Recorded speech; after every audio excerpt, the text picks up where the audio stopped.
अगर आपने कुछ समय के लिए अपना ध्यान और धैर्य दोनों बनाए रखा तो आने वाले समय में हो सकता है कि आपका जीवन बचे, आपका कई समय व्यर्थ जाने से बच जाए, कई साल बच जाएं। तो थोड़ा सा धैर्य बनाए रखिएगा और बने रहिए। अगर सबसे पहले बात करें तो आप किसी न किसी पड़ाव में अपने जीवन के अभी होंगे। अगर देखा जाए तो आप या तो छात्र होंगे, ठीक है, या युवा होंगे, या प्रौढ़ होंगे, या वृद्ध होंगे, ठीक। तो अगर आप एक छात्र हैं तो आपका लक्ष्य है विद्या ग्रहण करना। और कुछ लोग विषम परिस्थितियों का सामना करते हैं, इसकी वजह से उन्हें अर्जन यानी कि अपने व्यय की व्यवस्था स्वयं करनी पड़ती है, ठीक है। और जब आप एक विद्यार्थी हैं, आप एक पौधे की तरह हैं, एक फलदार वृक्ष होने की संभावना आप में है। तो अगर आप एक छात्र हैं तो अभी आप गुणों से भरपूर हैं, एक तरह आप राजा हैं।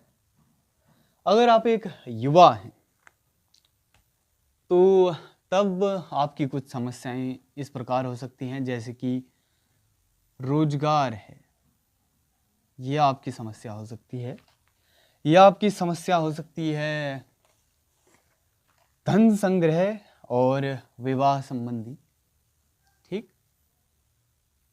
धन संग्रह या विवाह या किसी प्रकार का प्रेम प्रसंग, ठीक। तो ये सब आपकी समस्या हो सकती है। देखो, जब व्यक्ति युवा होता है अक्सर कुछ तभी उसके कुछ गलत दिशा में जाने की अधिक संभावनाएं होती हैं, खासकर प्रेम प्रसंग और कुछ मित्रों की वजह से।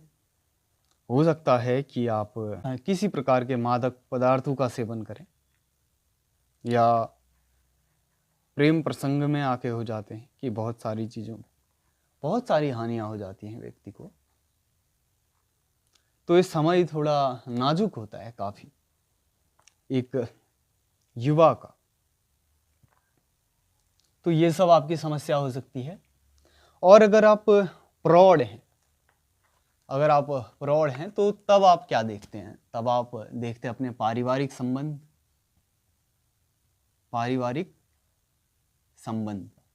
तब आप अपने पारिवारिक संबंधों पे ज़्यादा ध्यान देते हैं, पारिवारिक संबंध देखते हैं। और आपको थोड़ी बहुत समस्याएं, ध्यान देना, जो होने लग जाती हैं वो स्वास्थ्य से संबंधित। तो स्वास्थ्य तब आपका हो सकता है थोड़ा खराब होने लग जाए। स्वास्थ्य पे बहुत अधिक आपका धन खर्च ना हो, इसलिए अपनी युवा अवस्था में थोड़ा इस बात का ध्यान रखना, थोड़ा सा संयम रखना। क्योंकि अगर आपने धन कमा भी दिया तो भी उसका लाभ नहीं हो पाएगा, क्योंकि वो सब आपका अपने स्वास्थ्य पे ही खर्च हो जाएगा। अगर आपने अपने स्वास्थ्य का ध्यान अपनी युवा अवस्था में नहीं दिया तो ये प्रौढ़ अवस्था में आपको बहुत सताने वाला है। और उसके बाद आती है वृद्धावस्था। इसमें आप गृहस्थ या संन्यास किसी भी प्रकार का बहुत अधिक अंतर आजकल नहीं पड़ता है, लेकिन वृद्धावस्था में अधिकतर आप आध्यात्मिक उन्नति चाहते हैं। आपको फिर बहुत अधिक संबंधों से भी अर्थ नहीं रह जाता है। आपको स्वास्थ्य और आध्यात्मिक उन्नति चाहिए होती है, और चाहिए होता है अपने जो भी आपके पुत्र या जो भी आपके पौत्र हैं उन सब से संबंधी आपको उनका हित चाहिए होता है। और दान धर्म जो भी आपने करना है वो आप करते हैं तो आप वृद्धावस्था में होते हैं, या आप सन्यासी होंगे तो आप उस तरह के कदम तब उठाएंगे, लेकिन आध्यात्मिक उन्नति पे आपका तब अधिक बल रहता है। तो इन सब अवस्थाओं में से आपकी एक अवस्था होगी। हो सकता है आप एक छात्र हो सकता है एक युवा हो, एक कर्मचारी हो, या हो सकता है आप एक प्रौढ़ हो जब आपने अपनी अधिकांशतः जिम्मेदारियां उठा ली हैं, या हो सकता है आप वृद्ध हो चुके हो। इनमें से एक न एक आपकी अवस्था जरूर होगी। और थोड़ा सा इसके साथ ही तप के मार्ग का भी मैं परिचय देना चाहूँगा कि तप का मार्ग ही क्यों।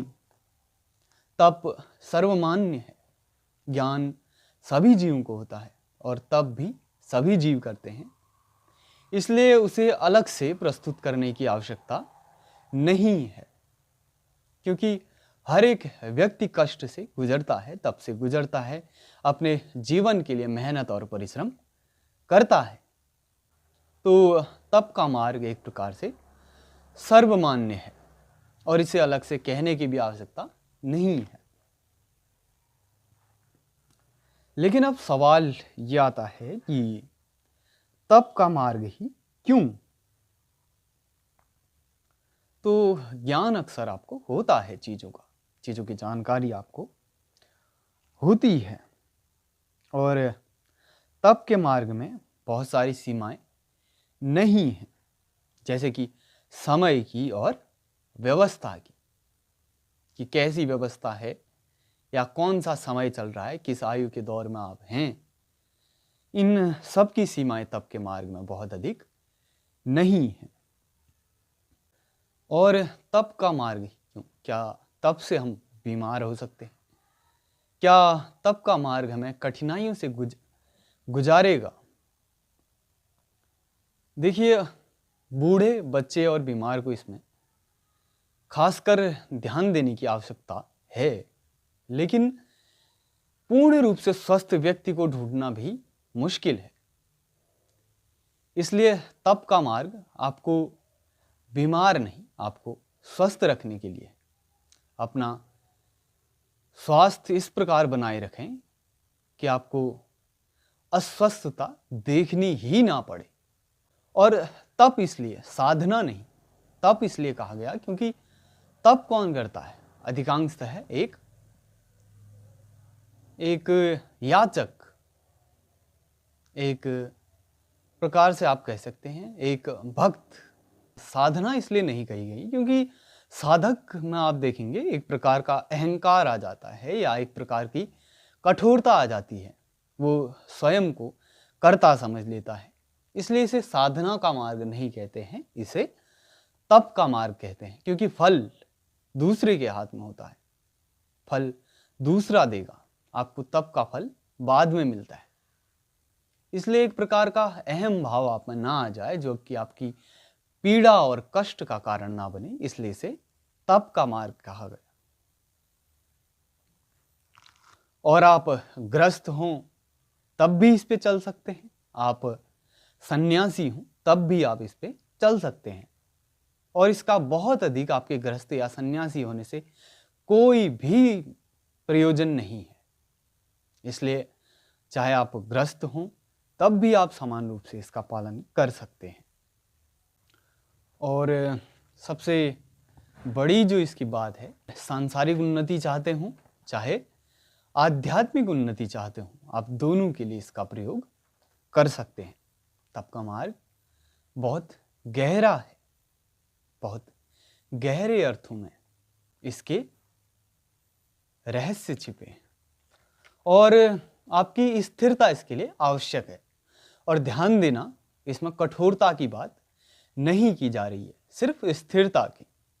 अगर प्यास है आपकी किसी चीज के लिए तो उसे बनाए रखना, अपनी प्यास को तीव्र रखना, क्योंकि तर्क भले ही इसका समर्थन करे ना करे, लेकिन आपकी प्यास, आपकी पेड़ पौधों की प्यास, जीव जंतुओं की प्यास, पृथ्वी की प्यास कहीं ना कहीं बारिश को प्रेरणा देती है, बारिश को बुलावा देती है, या ये दोनों आपस में संबंधित हैं। तो इसी प्रकार से अपनी प्यास भी तीव्र रखिए, क्योंकि बारिश हो और पानी आपको मिले और आपकी प्यास ना हो तो पानी का आपके लिए कोई भी अर्थ नहीं रह जाएगा। इसलिए जो भी आपको चाहिए उसके लिए अपनी प्यास बनाए रखना, प्यास बनाए रखना बारिश जरूर होती है। और हो सकता है उजाला होने से पहले थोड़ा सा अंधेरा अधिक हो जाए, बारिश होने से पहले थोड़ी गर्मी ज़्यादा बढ़ जाए।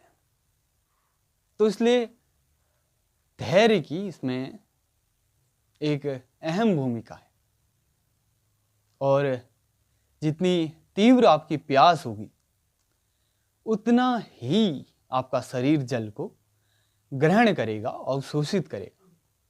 तो इसलिए साथ ही साथ अपना ध्यान देना, क्योंकि कुछ चीज़ें हैं जो हम प्रयोग में नहीं ला सकते हैं, उनके साथ हम दोबारा अवसर नहीं पाते हैं।